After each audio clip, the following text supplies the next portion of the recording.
De advocaat van de man uit Zwijgenbosk hier het verziek dienen om 3 rietsheren te wraken. De rietsheren zoenen nevens hem zonder dat ze het strafdossier kennen, toch gewoon de zaak behandelen hebben. Zijn cliënt zit vast omdat er bij de squallen van zijn been op het Jereveen naar binnen wil en op het squalplein driegen met een groot mes. Hij waart door de politie sketten. Jood gaat er in de behandeling van het wraakverziek om dat dat dossier wel als net compleet wie. Het Hof heeft niet willen beslissen op een incompleet dossier en heeft om die reden de zaak aangehouden. En dat was de juiste handelwijze. De advocaat die zegt het dossier is net compleet en dat je daar dan wel mee trok en dan ben je voor ingenomen. Dat was de stelling. En vanzelfsprekend wil het Hof ook helemaal geen recht doen op basis van incomplete dossiers. Dus als er nog stukken ontbreken, moet die er eerst komen voordat het Hof beslist. En zo is het gegaan.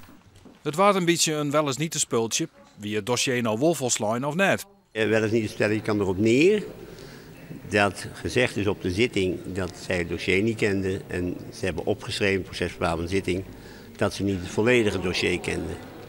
Ik zie het verschil niet. Een rechter die op een niet volledig dossier recht gaat zitten doen, is verkeerd bezig. Het Hof besleert dat de rietsheren het dossier wel goed genoeg kon en dat ze net partijdig of subjectief vasthappen. De advocaat maakt het hem zwargen vanwege de uitspraak. Nevens hem kunnen rechters en rietsheren tenai makkelijker achteroor leunen en zeggen: Ik hoef de zaak helemaal niet te kennen, want ik weet wel wat ik ga doen. Ik ga u lekker in de gevangenis houden en meneer, dan zien we later wel weer verder.